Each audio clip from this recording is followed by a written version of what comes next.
Hello, ladies and gentlemen, Tengu Drop here with episode 9 of the Drop Pod. It's been a couple of months since we actually talked about video games, and there's actually not much to talk about, Joe. Surprisingly, September was a pretty dry month for video game topics, so we're probably not going to be talking about too much, but there are some juicy tidbits or juicy bits of information that we can talk about, so I guess we'll get to it. The first one on my list is, so earlier this month, Nintendo started cracking down on tool-assisted speedruns, also known as tasks, and ROM hack videos on YouTube. And so, you know, a lot of people in the speedrunning community are, you know, were sort of shaken up by that. And it actually came at a weird time because this pretty much happened right before Mario Maker came out. So I'm somewhat curious if that had anything to do with it. But yeah, so basically that's what it boils down to, is Nintendo started going after speedrunners who use like tool-assisted speedruns and everything. Yeah. And it I didn't even know about this until you like mentioned it. I was like, what? They're going after like tasks? Like, what possible reason? Well, see, that's the thing. So the thing that they cite as the reason is technically ROMs are considered piracy. So obviously, because you need to use emulators and ROM hacks to play these games, they consider it piracy. So they have the legal right to take them down. But insane, man. That is crazy. Yeah, see, I don't understand that though, because I'm pretty sure, like, as someone who watches these speedrunners, they are probably arguably the biggest fans, the largest supporters of these games. You know that these people who do task runs or, you know, these assisted runs are your fan base. They're the ones who are pretty much breaking down your games into the very basic fundamentals of its code, trying to figure out the best ways to play them. And Nintendo is pretty much just being like, well, thanks for your dedication, but F you, you know. Yeah, what is this bullshit? Who like actually sits in a room at Nintendo and like actually goes through a list and says, yeah, I know, let's fucking like take these offline because they're obviously using like pirated software. Like, did he even like have any context to what they're actually doing? It's like, it blows my mind that this is actually a thing, and somebody has to actually make these decisions.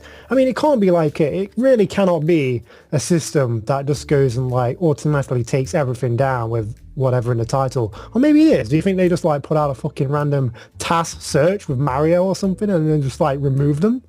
Like, I don't even get it. Well, the interesting thing is already, you know, Nintendo is notorious for its shenanigans on YouTube, you know, with the whole needing to be part of Nintendo's partner program in order to even put videos of Nintendo games on YouTube without Nintendo being like, we're putting ads on your thing, we're gonna, you know, take all the revenue from those videos. So there's already that strict thing. So yeah, this just adds to the pile of just Nintendo just not really getting it. And I think it's probably coming from Japan's side, I would say. Like, it's very conflicting. Like, if you watch Nintendo, there's a very conflicted message going on with Nintendo, and I feel like one side of Nintendo wants to be like, yes, we want to build a community, we want you to share your experiences, we want you to do this and that. And then there's another side of Nintendo which is like, hey, stop doing that, you know, don't do that. We don't allow you to do that. Don't do that. So, you know, I think it's just a larger part of Nintendo's issues of messaging and really, you know, getting with the time, so to speak, you know. Yeah. So it's really disappointing, especially speedrunners. Like, speedrunners are what keep a lot of retro games alive, you know. Speedrunners, I would say, really help to revitalize, you know, retro games, you know, just by doing like things like the AGDQ and SGDQ, you know. Just that alone gives way to a lot more like notoriety to games of the past that a lot of people don't even know, you know. And it's just a shame that the internet tries to move forward, but Nintendo is constantly there. Like, Nintendo is so beloved, but they're just constantly just being like, no. Yeah, it's really weird as well because I don't know what it is. I don't own a Wii U, but Actually, I think like maybe that one day, maybe I will, because I've been watching a lot of like Mario Maker content, and man, that game looks pretty awesome, man. I don't know, like, it looks pretty cool. It's a shame that, I mean, I guess like people who are uploading kind of Mario Maker videos to YouTube, and if they're like, you know, maybe they're lucky and not getting flagged, but anyone who does get flagged, then all of the ad revenue will go to Nintendo, I assume, because that's how their partnership works, like we mentioned earlier, right? So I don't know, man. It's crazy. I love Mario Maker though. It looks awesome. Yeah, that is the weird thing. So like Mario Maker seems made literally to be shared. Not only making your own levels and playing them, but sharing that with the internet, uploading footage of like, you know, people playing your levels, or just, you know, just seeing the creativity that Mario Maker is bringing to the table. Exactly, man. A bunch of casters I watch on Twitch, you know, I'm having like some of the most fun watching their channels, like, and I have in a while, just by watching like Mario Maker content. Yeah, I feel like Mario Maker is, I think Mario Maker is actually building new communities on Twitch. Like, I'm seeing a lot more like community camaraderie coming around to like, oh, hey, I saw this streamer play this this map. I want to see someone else play it, and you know, that's been really cool to see. Yeah, but can you imagine if the same restrictions on YouTube were put on Twitch? Yeah, exactly. That game would have no presence anywhere on the internet. And it's weird because they did have like the Nintendo World Championships as well, which was streamed and things like that. So they are actually like broadcasting like people playing games, like even from Nintendo, like. But it's just weird. I don't know. It's just unfortunate that like task videos are getting. Do you know if any of those got resolved? Because I didn't really know much about the task getting removed until you mentioned it. Is like did people complain and get those like sorted out, or is it like pretty much just a case of we're going to monetize these if you want them up kind of thing, or we're just going to take them off completely? Well, yeah, that's the last time I checked was around the time that the news broke, but I remember some of the things that they said were Nintendo sent cease and desist, like saying, hey, can you remove the video? But that was after they actually removed the video literally from YouTube. So and last I checked, there was no like resolution to it. It sort of just you know, dissipated from the mind space of the internet. But yeah, as far as I'm aware, that hasn't been resolved, and task runners especially can't make any videos. Yeah, well, that's weird as shit. I just don't understand that whatsoever. Like, TAS is more of like an educational tool than it is like anything else. Well, see, that's the thing. So TAS videos are actually pretty important to speedrunning in general, because again, it's using tools to break down the game to its basic forms to figure out the best ways to glitch the game, or you know, figure out timing or whatever, you know. So yeah, TAS videos are just as important as speedrunning videos themselves. So, you know, they go hand in hand, and it really strengthens the community. And it's well, Nintendo just took a large part of that away. Hopefully it was a misunderstanding, and I don't know, maybe some of it's been resolved, or maybe they kind of they just need to really work on like a clear message, I think. I am pretty interested in the next Nintendo console, whilst we're on the talk of Nintendo, the NX. There's some crazy kind of patented kind of rumors coming out about that. But yeah, there's interesting rumors. Apparently it's going to use like an Android-based software or OS. Scrolling shoulder buttons. You hear about that one? That sounded interesting. Can you imagine having like your middle mouse wheel on like the shoulder buttons with pad? Like, I don't know. I feel like that would be a little weird though, because what if you accidentally scroll? Yeah, you know, it's gonna be like, weird. Oh crap. But yeah, I am pretty. You know, I do look forward. And apparently the NX is also, you know, maybe might not have an actual optical drive. Yeah, it's all gonna be digital. Yeah. That's going to be a big gamble if they actually go with that, especially considering it's Nintendo, and Nintendo are not necessarily the A players in the online sphere. So it'll be interesting to see actual NX details finally pop up. Whatever console Nintendo does next is going to be interesting for the pretty much for everybody.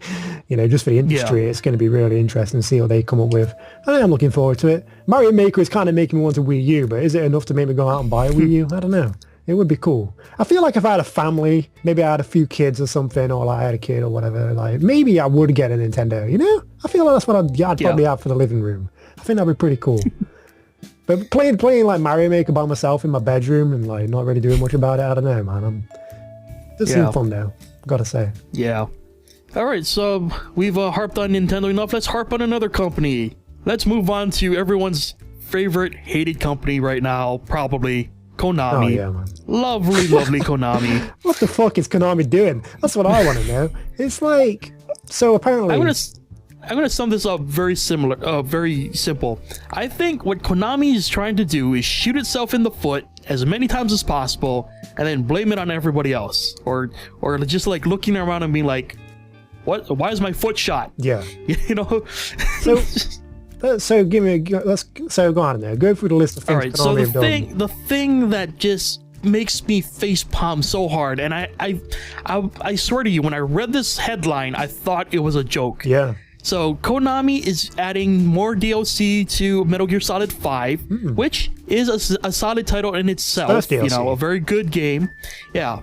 So the biggest thing that stands out to me is they are adding horse armor. Konami are adding horse armor DLC to Metal Gear Solid 5. The thing is that horse armor was a fucking running joke in the gaming industry when Skyrim tried to do this. So why would they even... It was Oblivion. And do we know that they're charging for this? I've not actually read the detail. I know it's like pretty much... Yeah, I'm pretty sure they're charging for it. So basically, for anyone who isn't aware of this, one of the first major blunders when DLC started becoming a thing was with Oblivion and horse armor. Bethesda charged like, I don't even remember, $5-10 for horse armor, and it literally did nothing in the game. I think it was just purely cosmetic. And it was at that point the industry started being like, okay, we really need to, you know, not be okay with this, because this is a terrible way for DLC to go. Granted, it did get worse, and yes, by comparison, horse armor is probably not the worst DLC out there, especially with free to play games and everything else trying to, you know, suck the crazy amount of money out of people. But here's the thing that makes me facepalm at Konami. Clearly, you know that horse armor is like, has got the worst connotation or connection to DLC. Yes. It's just got the worst reputation you can ever imagine for DLC. It is the golden boy of where bad DLC starts, and you add it to your game. Yeah, the thing as well is, it's like, I wonder how much they're actually going to charge for this, because let's be clear, I don't know if they're going to charge individually, but there's going to be a couple of more like cosmetic skin packs for Snake in Metal Gear 5. You've got like, and this is one of the things that bothered me the most, not even the horse armor, but the fact that one of the items for the DLC is actually going to be the tuxedo. Yep. And the tuxedo is an unlockable in-game item in pretty much all of the major Metal Gear Solid titles. Yep. And it's an unlockable in-game item. It was never paid for. And that has pretty much been in every game. But this is the first Metal Gear Solid game where you're going to have to pay for the tuxedo. And I don't know, you know, I understand skin packs. I understand DLC. You know, we've seen it all before. And whatever. But, like, it's just weird to me that it's kind of got to this point where now they're, like, making it, like, a paid DLC. I'm very interested to see how much it's going to cost. Like, that's the big thing for me. Like, how much is this going to be priced individually? Is this going to be like a DLC, like skin pack 1, where you just get all of the stuff? You get like the boss's costume for and stuff like that. You know, I don't understand. I don't know. Right. It's going to be weird. Yeah, it's pretty much a big shock. Like, the tuxedo was the first thing I saw. I was like, okay, well, I can kind of understand maybe that, you know. Yeah. You know, it's terrible to see happen, but companies have been doing it forever. Yeah, exactly. But then they showed the horse armor, like, damn it, what the hell is this 1-2 punch of just 1-2 punch to the groin, man. And then there's like the boss and Eva costumes for females, and it's like, man, what are you doing, Konami? This is stuff that used to be unlocked in the game. Yeah, and don't get me wrong, there's a lot of shit in the game to unlock. So it's not like you just like, I don't know, did you leave these out on purpose? I mean, I know the boss's files were found in there. In the PC version, but it's like, who knows, man. I just want to know the price. I don't really want to say too much. I will wait to see how much they charge for this and whether it's going to be like a complete pack. But even still, man, paying, I don't know. Yeah. I don't know. Well, Konami is synonymous with shady tactics these days anyway, you know? Yeah, right? So there's like another thing going on with Pro Evolution Soccer, right? Yeah. So speaking of shady things, freaking Pro Evolution Soccer, the newest one, was it 2016?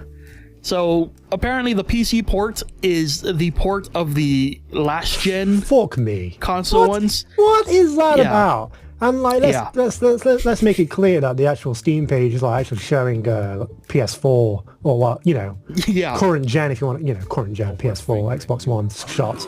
So it's completely misleading in that fact. What the fuck? Like, I don't even understand that. Every person has a right, you know, even if you didn't see the fucking screenshots, you're gonna assume it's probably gonna be like the most fucking graphically enhanced version of the game, right? I don't get that at all. That is crazy to me. I don't know if you've heard the kicker, but apparently, I guess Steam updated it, but... yeah, I remember this. So what Konami did when they realized that, oh crap, people are starting to figure out we duped them, and they're leaving bad reviews on Pro Evolution 2016. So what did Konami do? They put it in a bundle on its own now. Nothing bundled with it. It's just a game on its own. And the reason that they put it in a bundle is because when you put a game in a bundle, you cannot see the reviews. That's right. So for that game. Go and buy any bundle on Steam, you're just going to get a list of games included in that bundle. Yeah. But the shady thing they did was they put one game in the Pro Evolution Soccer Super Pack, which is just that game. So when you click through to buy it, you don't see the review page. You have to actually click the game again. You know how bundles work. But it's like, that is the shadiest fucking thing I think I've ever, like, I don't know, it's like clever, but super, like, it's clever. But like, what the fuck are you doing? Like, that's insane that they would literally try and circumvent those like bad reviews in that way, you know? Like, they know what they did, but we're gonna like try and hide it. Like, if you know what you did and didn't try and hide it, that'd be bad enough. But when you know what you did and you're trying to cover it up, that's just fucking, I mean, you know what? I'm not even fucking surprised anymore at Konami, to be honest with you. Like, I don't even get, Konami are fucking stupid. So pretty much what Konami did was, with their two biggest franchises, they just pretty much gave both of them the finger. Yeah. And then there's that big report coming out that they're only going to do AAA for Pro Evolution Soccer now, and so we'll see what happens in the future. But man, fucking Konami, man, it's just crazy. I know it's like pretty much a hot subject, like been this past month especially, you know, Metal Gear coming out and obviously Pro Evolution Soccer. But there's not really much more we can say apart from what a pile of shit. F you, Konami. Yeah. So that is a thing that happened. And I think our opinions pretty much match everybody else's on the subject. So there it is. So speaking of shady companies, good lord. This was a month of just like, what is the industry doing? So, Deus Ex. We didn't even get a chance to talk about this last month. So I wanted to bring this up because we missed it, and it was a major what the hell. So Square Enix decided we're gonna make the pre-order experience for Deus Ex, the upcoming Deus Ex, interesting, in quotation marks. So basically they decided to go with a tier pre-order thing. So the more people that pre-order the game, more will unlock more tiers of bonuses. Come on. Yes. So you gotta augment it. So what does that mean? You get to choose one of many pre-order items. So per tier. Yes, let's make it clear. Say there's like 4 or 5 tiers. In each tier there's going to be 3 items. And when you pre-order, you can choose which items you want out of that tier. So you don't get everything. You just get to choose what you want. Like, you get to choose what you're gonna miss out on, basically. Like, what? That's insane. I mean, we all used to pre-orders, kind of offering different exclusives depending on which retailer you buy from. You know. But like, did they think this was a good idea? Like, especially because like pre-order culture is pretty much frowned upon these days. Like, to actually go out and actually make it so it's like pick your own poison, basically. It's like, fuck, I want both of these items, but I can't pick both of them. Like, I don't know, man. It's what a basically what they did was they just mashed together 2 different pre-order techniques, which is the multiple retailer we didn't even cover pre-order exclusivity. Yeah, we didn't even cover it, where if enough people pre-order, everybody gets the big bonus in the last tier, which is unlocking the game 4 days early. You're done. Wow. That's it. But that's the interesting thing is, the tiered pre-order is not necessarily a bad thing. Like I remember, I think it was BioShock Infinite, right. I want to say, where 2K had a thing where if so many people pre-ordered, you got free games. Right. Free game. I think that's how I got XCOM for free. So you know, that is really cool. That when it's done that way, like awesome. Yeah. When you do it the way Square Enix did it, not so awesome. And it's pretty shit because Square Enix, in my eyes, especially the team behind Deus Ex, the team behind Deus Ex are pretty cool guys, I feel like. Oh yeah. Human Revolution was pretty fantastic aside from the boss fights. Yeah, which were fixed in director's cut, but still. Amazing game, amazing team behind the game. They have a good presence on Twitter with fans and things like that. And it was just sad to me because I'm a I don't know if you know, but I'm a big Deus Ex fan. I loved Deus Ex. It's one of my favorite franchises, and I'm not against pre-orders. You know what I mean? If the circumstances are right, and like say if a game is like, you know, maybe you're going to get like a better deal by pre-ordering. You know what I mean? Money off. That's always a good incentive. Yeah. Get a cheaper game. I've got nothing against that, but I wasn't really angry at the time. I was just a bit like, well, this is disappointing. I mean, I'm probably not going to pre-order anyway, but it's just weird that they would take this route. I mean, I don't know, man. Yeah. No, yeah, I mean, I believe in pre-orders to a certain extent. You know, I've already pre-ordered the next Binding of Isaac DLC, but I know for a fact that is a game that I really love. Yeah. So I'm more than willing to throw down early for that, you know. Yeah. So yeah, you know, there's nothing wrong with pre-ordering, but it's wrong to support this type of pre-order technique and just long story short, a lot of actually, I was going to say a lot of developers. That's the major thing that I want to just stress here is the developers are not to blame necessarily. Right. These are publishers doing bad things with good games. Yeah, basically. I would be interested to see how Mankind Divided turns out, just in terms of the game. Like I said, a big fan of the series. But it still left a sour taste in my mouth. Did he rectify this? I can't remember seeing a conclusion where they kind of like... Yeah, again, I think it just sort of disappeared into the nether sphere of the internet. I don't think it ever got resolved. So yeah, there it is. I mean, I'm not going to... I mean, you know, unless I can get like a significant discount on price or something like that, I'm probably not going to pre-order it. I really hate the fucking fact that content is kind of split up through retailers anyway. When it's not even through a retailer, and you're literally doing it through the publisher, that's a kick in the balls. Like, oh, so you're telling me I've got to like pick what I want? I guess I can get this skin of Jensen, but I can't get this one? Okay. Yeah. Well, that's the crazy thing is some people will actually go out and actually pre-order at multiple places just to get all the pre-order DLC. And it's like, what are you doing? It's like a trick on the mind as well, because it makes you feel like you're buying into it, and it makes you feel like, oh, it's giving me a choice. You know, I'm choosing what I want. You know, this is cool. I get to pick what I want. But when you step back and look at it, you're basically choosing what content you don't want, which other people are going to get, because there's no option to have everything, because, you know, I don't know why. Yeah. It's just weird, man. I'm not a big fan of split up content. In fact, I fucking despise it. There's so many games we could run through where games have been treated like that, like sold through different retailers. You know, Batman games, Assassin's Creed games, Watch Dogs. You know, all the usual suspects. It's just a shame to me. I don't like it. Nobody should like it. I'm sure there's not one person in the world who likes going to a different retailer and missing out on shit, you know? It just encourages people to wait for Game of the Year editions. That's all it does. Exactly.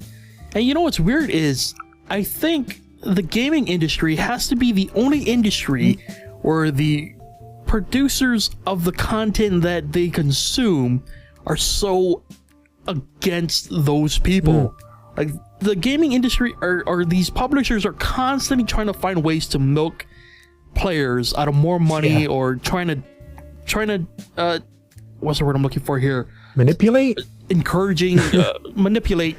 There we go. That's a good word. Basically, the company is trying to manipulate its you know, its audience into a certain way, and you know, people keep coming back and falling for it, and we're somehow okay with it, you know, to some extent. Yeah, it's weird, man. It's probably only going to get worse from here. That's the sad part about it. Yeah, I really hope that there's some kind of like major backlash at some point where the publishers are just like, okay, well, we need to really rethink what we're doing. And I think it kind of did work with the Deus Ex one, because I'm pretty sure they didn't actually start reaching their tiers. Yeah, I'm not sure. I didn't really follow it, but yeah. So apparently that did backfire, so that's kind of good. Hopefully Square Enix learns from that. But the crazy thing is, I remember Square Enix talking about how Tomb Raider sold like a couple million, and they consider that a failure. Yeah. So Square Enix is in a weird place. Like, they have some weird expectations of the industry that they work in. Yeah, and I enjoyed Tomb Raider. I think 100% of the new Tomb Raider. Can you believe that shit? Yeah, nothing wrong with the new Tomb Raider, but can you imagine what kind of crazy things might come for the new Tomb Raider? Exactly.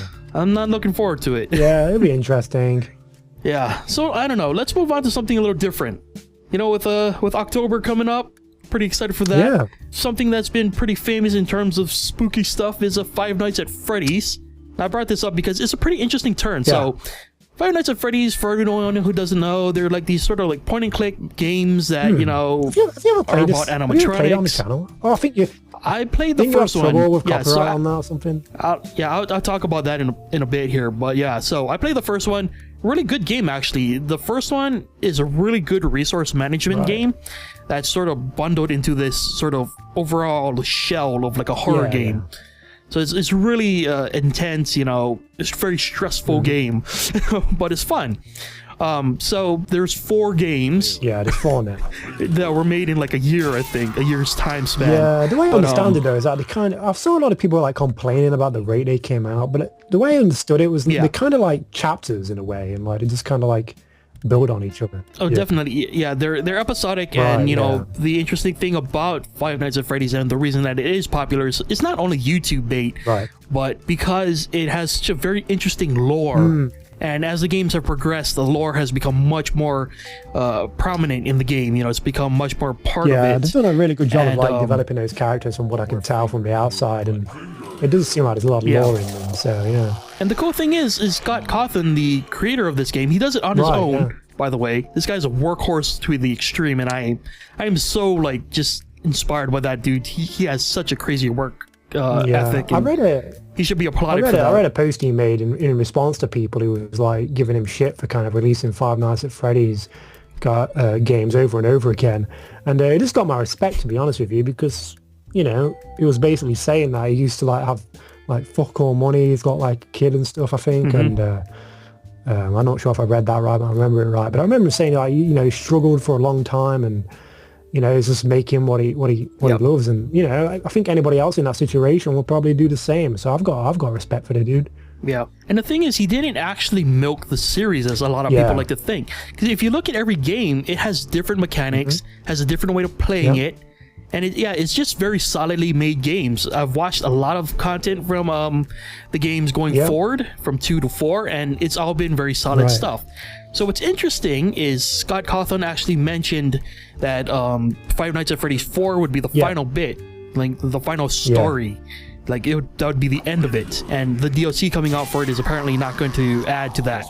And he announced his new game, which is going to be an RPG, but it's Five Nights at Freddy's World. Yeah. Now, this does not take place in the Five Nights at Freddy's universe. It doesn't continue the story, but it uses the characters, but it's an RPG. Right. And that's very interesting. I don't know if there's ever been a game or a franchise that has used the characters in a non-canon way like that. I know there are like spin-offs, you know, different types of games using the same characters. Yeah. But this is something completely different. Like, it's not going to be a horror game. Right? It's an RPG. And Scott Cawthon is not a stranger to RPGs. Like, a lot of his earlier games were RPGs, and to be frank, like, I was looking at them and he had a lot of very interesting ideas. His games obviously don't look that good, but I think that's part of the charm, for me personally at least. But reading up on the way that some of them worked, very interesting concepts going on there. So on one hand, I'm really excited that he's moving away from the thing that made him such a popular developer, and he's going back to something he wants to do. But at the same time, I'm like, did it really need to be Five Nights at Freddy's? You know, I mean, I think his reason was that he loves the characters, and you know, even if he says it wasn't because obviously it's a name, I think a part of it must be, you know. I mean, these characters are well known. It's a well-known brand name. I kind of just think fair, you know. I mean, I'll wait to see what the game is like, but I think, you know, if he's got a game franchise which is pouring in the money like this, then why not? If that's what he wants to do, fair enough. Yeah. Some people might not like it, and I can see why, but I would kind of just wait until see what the game is like, you know. I'd be interested in it, and I'm sure Five Nights at Freddy's fans are interested in it. So yeah, but a new IP would probably be a bit more risky, and maybe that would have been more interesting though, to see what new stuff he could come up with, you know. But I can kind of see where he's coming from as well. Yeah. Well-known brand name, well-known characters. I'm sure there's a lot more to explore with the characters, so I can kind of see both sides. But you're leaning more towards, you probably should have done something new. Oh yeah, I'm definitely on the fence. Like, I can understand wanting to use those characters over again, because I think I read that the origins for it was like those characters or some form of those characters were in another game, and someone told him they look creepy. Yeah. So he put them in a horror game. So I think, or am I just making that up? I can't remember. No, I think this just exists in its own world. It has no timeline that's shared with the universe of the horror Five Nights at Freddy's. But again, that's going to be really confusing to a lot of people who don't follow Scott or development to that extent. You know, you might see the new game pop up on Steam and think, you know, what is this shit? Like, is this a new sequel? Like, what is this? Yeah, I'm afraid that he's going to have like a Wii U problem where like the messaging is going to get muddled in the confusion aspect of like, what is this exactly? You know, and calling it Five Nights at Freddy's World and it not being anything like the Five Nights at Freddy's that we know and that maybe love. You know, it's gonna be interesting to see where it goes. I really hope that people are not crazy where they're gonna lash out at him, but some people have already told him to kill himself because he's doing this. I'm like, sounds like the internet to me. Yeah, so I wish him all the best, but that is going to be an uphill battle that I'm hoping he's ready to face, because that is going to be crazy going forward. Especially with something like Five Nights, where it's got such this guy would have got that negative reputation of like releasing games every fucking 3 months or so. Well, it's not even that. He's up against a lot here. He's got to prove himself again as a developer who can do something other than Five Nights at Freddy's. He's got to go up against the people who already have that connection to Five Nights at Freddy's the name, and he's also got to go against everybody who thinks he's a one-hit wonder. Definitely so an interesting project. So I'll be interested to see what comes of it. Yeah. But yeah, so you were saying, you know, I tried to do Five Nights at Freddy's, so I guess we'll transition to channel stuff.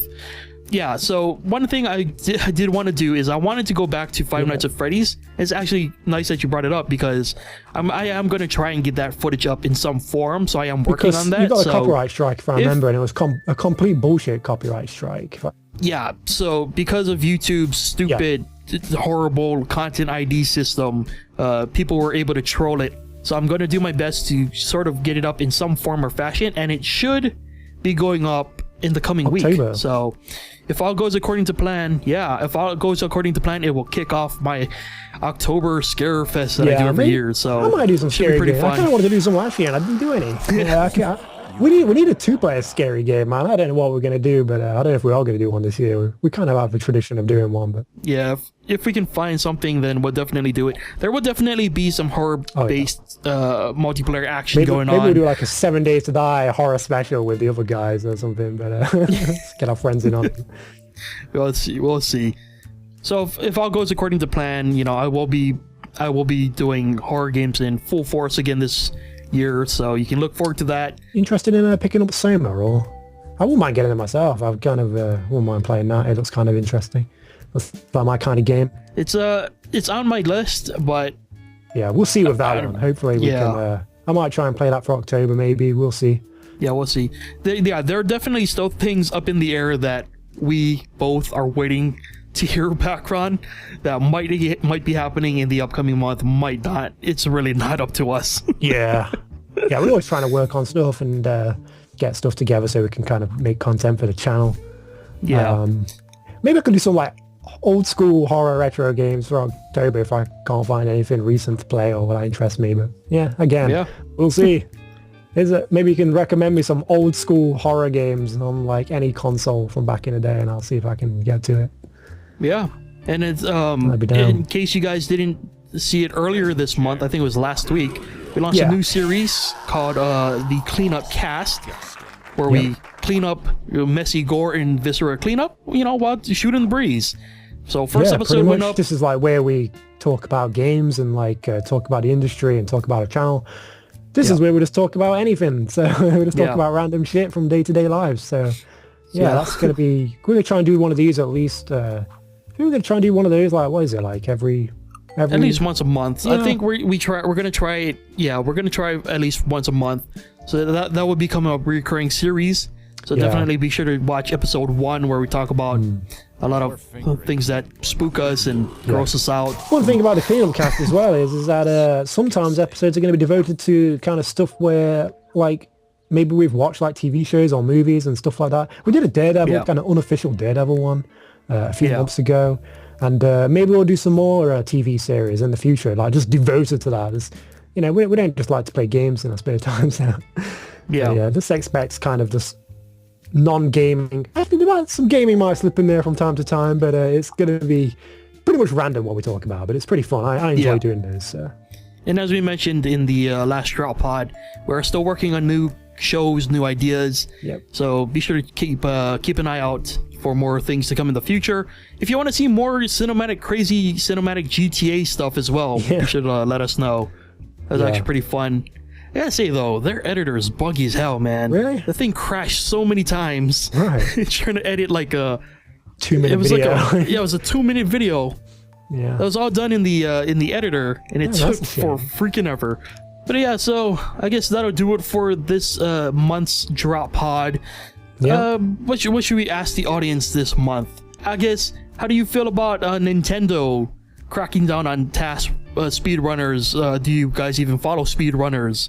Do you guys remember the first time you heard about horse armor? If you guys heard about it back in the day, or have any horror stories about publishers or getting screwed out of some kind of crazy pre-order or something? Your worst pre-order stories. And how do you guys feel about Five Nights at Freddy's? Let us know your feelings, your thoughts. If you have questions for us that maybe we'll answer in a future episode, leave it all in the comments. We would love to hear back from you guys. And that'll do it. Another successful drop pod, Joe. Yeah, pretty good episode. We've talked about a lot of stuff that's happened this month. Because we only do these We got angry. We got angry at the publishers. We got pretty angry.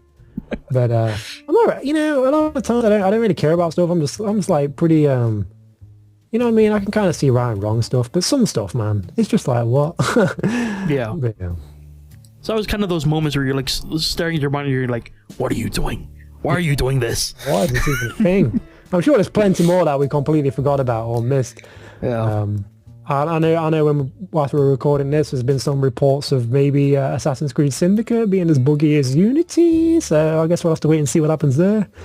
I don't know, man. It seems like these days broken games are just the norm. Yeah.